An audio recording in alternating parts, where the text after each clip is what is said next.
Have you ever said something to a woman and immediately felt her energy shift? Like suddenly she leans in closer. Her eyes soften. Her walls drop. What did you say? More importantly, what did you not say? Because here's the brutal truth: most men speak too much and say too little that matters. But what if I told you the ancient Roman emperor, Marcus Aurelius, left behind 10 powerful suggestions, words, principles, and truths that, if spoken with authenticity, no woman can resist? Before we dive in, take a moment, subscribe to the channel, like this video, and make sure you watch this till the very end, because these aren't pickup lines. These are Stoic truths that, when spoken or embodied, strike directly into a woman's soul. If you're tired of surface-level connections and ready to transform your love life using the timeless wisdom of one of the world's greatest minds, this video might just change everything. 1. I cannot control how you feel, but I can control how I respond. Have you ever been in love with someone so deeply, so honestly, that a single word from her could change your entire mood? One day she says she misses you and your world lights up. The next she goes silent, and suddenly everything inside you starts to spiral. It's strange, isn't it? How someone's energy can grab the strings of your emotions and pull them in every direction. Now picture this. You're sitting across from her. Maybe it's at your favorite cafe. Maybe it's in your car, parked on that same old street you both used to talk for hours. She seems distant today. You ask, is everything okay? And she snaps, cold, irritated, maybe even blames you for something that doesn't even feel fair. Now pause the moment. Right here, most men do one of two things. They either explode, trying to defend themselves, or they shrink, afraid of losing her. But you breathe. You look at her with calm eyes and say, I cannot control how you feel, but I can control how I respond. And everything changes. Why? Because in that moment, you're not playing emotional ping pong anymore. You're grounded. You've stepped out of the chaos and into your center. This is exactly what Marcus Aurelius meant when he said, you have power over your mind, not outside events. Realize this and you will find strength. She might not even respond right away, but she'll feel it. Your presence, your self-mastery, your emotional restraint. Think back to a woman you loved. Maybe she's still in your life. Maybe she's just a memory now. Ask yourself how many arguments, how many misunderstandings could have been different if you just chose your response instead of reacting from emotion? This quote isn't a trick to win a woman over. It's a standard for the kind of man who naturally draws respect, love, and feminine energy without chasing. Because the truth is, when a woman sees that your emotions don't collapse under pressure, she relaxes, she trusts, she leans in, and maybe, just maybe, that's what she's been craving all along. To my peace does not depend on your approval. Have you ever looked at your phone waiting for her to text you back? Refreshing the chat, rereading your last message, wondering, did I say too much? Did I say too little? Be honest, because most of us at some point have handed over our peace of mind to someone else's mood swings. Now imagine this. You're in the early stages with her. Everything feels magical. You're texting day and night, laughing, sharing dreams, planning weekends. And then one day, her energy changes. She replies later than usual. Her tone is colder. You ask if something's wrong and she says, I'm just busy. You smile, but deep down something cracks.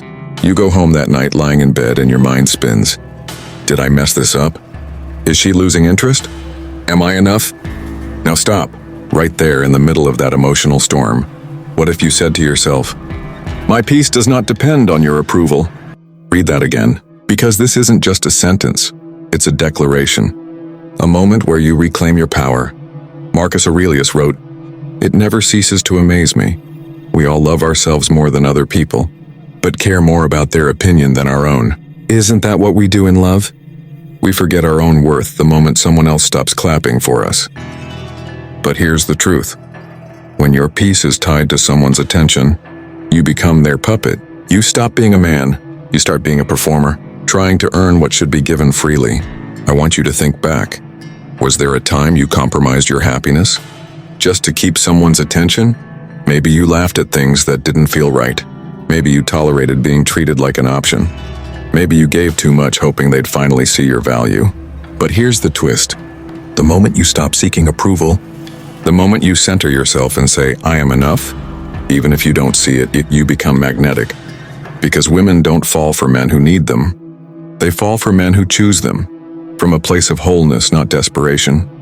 So next time you feel your inner peace slipping into someone else's hands, pull it back. Whisper to yourself, my peace does not depend on your approval. 3. I don't fear losing someone who doesn't value my presence. You're sitting there staring at your phone again, not because you're desperate, but because deep down you feel it. She's slipping away. The calls are shorter. The texts come hours later. The warmth in her voice, fading, and yet you hold on. You tell yourself, maybe she's stressed. Maybe it's just a phase. Maybe if I just give it time, she'll come back to how she used to be. Let me ask you, why do we fear losing someone who no longer shows they truly want us around? You see, I was once in that same place. There was a woman I thought I'd spend the rest of my life with. I gave her everything, my time, my energy, my loyalty. I changed plans, bit my tongue, even lost sleep just to be available for her. But I ignored the signs. She didn't value my presence. She didn't light up when I entered the room anymore. Conversations became one-sided. My efforts felt invisible. One night, sitting alone in my car outside her apartment, I asked myself, why am I fighting so hard for someone who doesn't even care that I'm here? And then it hit me. I don't fear losing someone who doesn't value my presence. Those words came from deep inside me. But Marcus Aurelius whispered them long ago in a different form when he said, waste no more time arguing what a good man should be. Be one. A good man values himself enough to walk away when he's being devalued. A strong man doesn't fear the loss of someone who can't see his worth. And here's the truth most won't tell you. Sometimes the most liberating thing you'll ever do is let her go. Not with anger, not with bitterness, but with clarity. Because the moment you no longer fear the loss, you stop being held hostage by false hope. You free yourself for what you do deserve. A connection where your presence is appreciated, not tolerated. So I ask you, think back. Was there someone who made you feel invisible? Are you still clinging to a ghost of what used to be? Maybe it's time to whisper it to yourself. I don't fear losing someone who doesn't value my presence. That's not weakness. That's freedom. 4. If it is not right, I will not do it. If it is not true, I will not say it. Have you ever compromised who you are just to keep someone around? Maybe you told a little lie to avoid conflict. Maybe you played along with something that didn't feel right just to avoid losing her. I know I did. I remember being with a woman who had me completely wrapped around her presence. She was magnetic, beautiful, confident, wild, and I wanted her to choose me so badly that I started bending my values, bending my honesty, bending my truth. There was this night, we were at a party. She wanted me to cover for something she did, something I knew deep down wasn't right. She leaned in, smiled, and said, just go with it. You get me, right? I paused, and for the first time in a long time, I didn't smile back. Instead, I said calmly but firmly, if it is not right, I will not do it. If it is not true, I will not say it. She blinked, didn't know what to say, but I knew what had just happened. I reclaimed me. Marcus Aurelius wrote those exact words in Meditations, not for other people, but for himself, as a promise, as a compass, as a way to never betray who he truly was. And that, my friend, is what women really want. Not a man who always agrees, not a man who plays it safe, but a man who stands even if it means standing alone. When you hold the line between what's right and what's not, when your words carry truth, even when it's uncomfortable, she may resist you in the moment, but deep down, she'll respect you in a way no smooth line or expensive gift could ever buy. Because in a world full of masks and manipulation, a man who refuses to lie to her or himself is rare. So ask yourself, have you been saying what she wants to hear, or are you saying what's real? Have you been doing what keeps her close, or what keeps you honest? Speak this not as a phrase, but as a standard. If it is not right, I will not do it. If it is not true, I will not say it. Because when a man becomes untouchable in his integrity, he becomes unforgettable in her heart. 5. I am not what you think I am. I am what I choose to become. Have you ever felt trapped in someone else's version of you? Maybe she saw you as the nice guy, the safe choice, the always available man. And even though she never said it out loud, you could feel it. Like you were being silently boxed in, defined by her expectations, limited by her perception. I remember a time just like that. There was a woman I was falling for, genuine, radiant, and confident. But I quickly noticed, she didn't see me. She saw a role, the guy who would always say yes, the guy who never challenged her. The guy who would wait, even when she gave him nothing. And for a while I played along, because I thought if I just fit into what she wants, she'll love me back. But one day, after yet another night of her talking about some other guy, while I sat there nodding, I finally looked her in the eye and said, "I am not what you think I am. I am what I choose to become." She froze. Not because I raised my voice, not because I was angry, but because she could feel it. The shift. I was done being a character in her story. I was ready to write my own. Marcus Aurelius once wrote, "The soul becomes dyed with the color of its thoughts, and when you keep thinking you're only what others label you as, you start living a version of yourself that's watered down, incomplete, and far from your truth. But the moment you decide, I am becoming who I choose to be, regardless of how she sees me, everything changes. You stop performing, you start evolving. Because here's what most men don't realize. The moment you stop chasing her approval and start chasing your potential, you become irresistible. So ask yourself honestly, have you been shrinking to fit into her world? Or are you becoming the man you were meant to be? Say it to yourself. Believe it, live it. I am not what you think I am. I am what I choose to become. Because at the end of the day, the man she'll remember is the one who didn't let her view define his destiny. 6. What stands in the way becomes the way. What if the very pain you're running from, the heartbreak, the rejection, the failure, wasn't meant to stop you, but to shape you? Because we've all been there. There was a woman once, maybe you remember yours too. She came into my life like a storm and left just as suddenly. No warning, no explanation. One day we were everything, and the next she was a stranger with my secrets. And I broke. I didn't cry in front of anyone, but in the quiet moments, in the car, in the shower, lying awake at 2 a.m., I questioned everything. What did I do wrong? Was I not enough? Why did she stop choosing me? But it was in that silence that I stumbled across the words of Marcus Aurelius. What stands in the way becomes the way. It didn't make sense at first. How could the obstacle become the path? But the more I sat with it, the more it broke me open. The heartbreak wasn't a wall, it was a mirror. It was showing me where I'd been small, where I'd betrayed myself to be loved, where I needed to grow. That pain became my discipline. That loneliness became my clarity. That rejection became my redirection. What I thought was the end was actually the beginning. You see, this is where most men get stuck. They think love failed them, but the truth? Life removed what wasn't aligned, so they could become who they were meant to be. Women aren't drawn to men who have never suffered. They're drawn to the ones who turned their suffering into strength. So ask yourself, what's been standing in your way lately? The woman who ghosted you? The one who stopped appreciating you? The one who used your love and walked away? Now ask this. What if that pain is your path? Not because you deserved it, but because you needed it to rise. Repeat it with me, not as a quote, but as a mindset. What stands in the way becomes the way. Because the fire didn't come to burn you down, it came to forge you. 7. The best revenge is to be unlike him who performed the injury. Let me ask you something painful.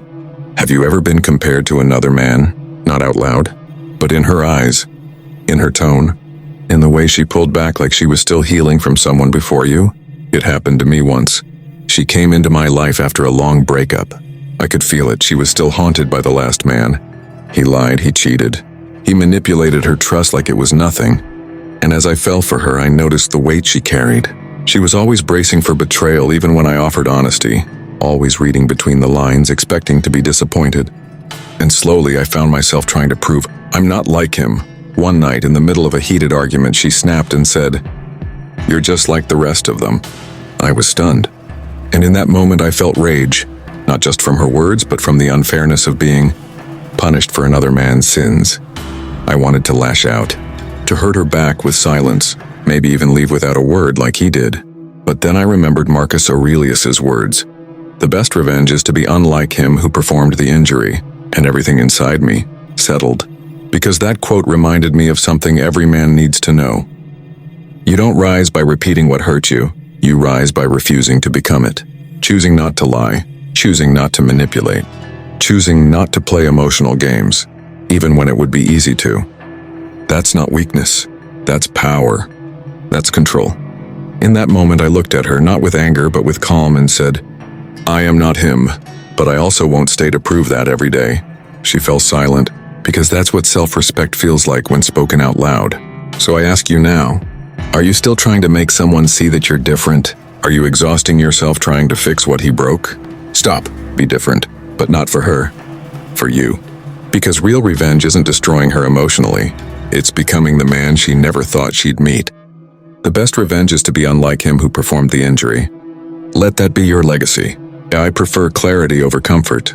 Let me ask you a hard question. Have you ever stayed in a relationship simply because it felt familiar? Not because it was right? Maybe the love was already fading. Maybe the connection was one-sided. Maybe deep down, you knew she wasn't truly with you anymore. But you stayed, because walking away meant facing truth, and truth, when it's painful, is never comfortable. I lived that story once. We were together for over a year. On the surface, we looked like the perfect couple. We went out, posted cute pictures, smiled at dinners, but behind closed doors, she stopped talking to me the way she used to. I stopped feeling excited to see her name on my phone. We were drifting, and I knew it. But I kept telling myself, it'll get better. Relationships go through phases. Just give it time. That wasn't strength. That was fear wearing the mask of hope. Until one night, sitting in silence beside her, I broke that bubble. I looked at her and said, I prefer clarity over comfort. She stared at me like I had just broken something sacred. But what I actually did was set both of us free. Because Marcus Aurelius taught, if someone can prove me wrong and show me my mistake in any thought or action, I shall gladly change. That's what this quote is really about. Not comforting lies, but honest change. And I learned something that night. The truth hurts once, but denial, that's a slow bleeding kind of death. In love, most men are afraid to ask the hard questions. Where are we really? Do you still feel this? Am I giving more than I'm receiving? Why? Because the answers might shatter the illusion. But brother, what's the point of holding on to something fake, just to avoid the pain of starting over? You can't build a future on a foundation of silence. So I ask you now, are you clinging to a comfort that's killing your clarity? If yes, then maybe it's time to speak it, not to hurt her, but to save yourself. I prefer clarity over comfort, because when a man chooses truth over temporary peace, he builds a life worth living and a love worth keeping. 9. I am not afraid to be alone with my soul. Let me ask you something that might hit close to the heart. When was the last time you truly sat with yourself? No distractions, no scrolling, no texting, just you and your soul? Most men fear that silence. Not because silence is loud, but because it shows them the truth they've been running from. Let me tell you a story. I once knew a man, let's call him Adam. He had been in a long, draining relationship. The kind where the love felt more like obligation. The kind where presence didn't mean connection. But still, he stayed. Not because she completed him, but because he was terrified of what life would feel like without her. He thought being alone meant failure.